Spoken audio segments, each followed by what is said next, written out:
Well, the management of Dalmia Bharat, Mr. Puneet Dalmia himself, spoke exclusively to ET Now post the results that the company declared for Q4 FY21. Remember, these results were a very robust set of operational performance from Dalmia Bharat this time around. The company, in fact, if you're looking at the results, revenues jumped up almost 32% on a year-on-year basis. Revenues came in a little over 3,280 crore rupees. The core EBITDA reported by the management, reported by the company, jumped over 50%, coming in close to 776 crore rupees. The EBITDA margins jumped up significantly, over 300 basis points expansion, close to 23.7%, while profitability surged significantly off a very low base. Profits came in at close to 640 crore rupees for the quarter gone by. Sales volume clearly seeing a very V-shaped recovery compared to the low base last year. Remember, last year the quarter was marred due to the lockdown.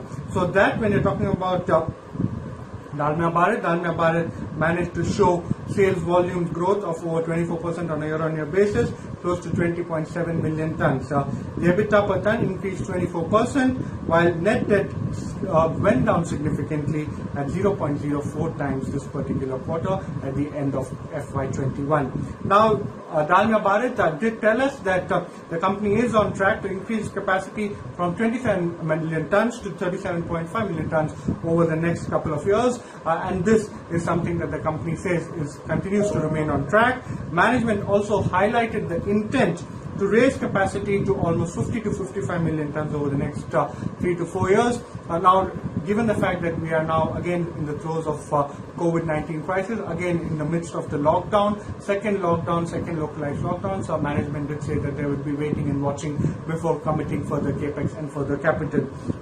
Also remember, in the quarter gone by, the management did inform the exchanges that there was a release as far as the mutual fund units belonging to the company was concerned by the Supreme Court, and that was a positive trigger. Brokerages immediately mentioned that this could now lead to a significant valuation re-rating and a valuation catch-up when you're comparing Dalmia Bharat to some of the larger cement companies or even to similar mid-sized cement companies. Overall, when you're talking about what exactly Puneet Dalmia just told us, he told us that Q1 saw significant and sharp volume decline. After that, the industry saw V-shaped recovery. Industry continued to do quite well. Infra-led demand, rural demand, all of this are aiding the cement volumes. However, he said that due to this particular localized lockdown, East India especially has seen significant amount of curtailment as far as the activity is concerned, and he believes that this could have a short-term impact, especially when it comes to construction. He's saying many East Indian companies are facing significant challenges in the second wave. They are focusing on cost challenges. However, they continue to remain quite flexible as far as strategy is concerned.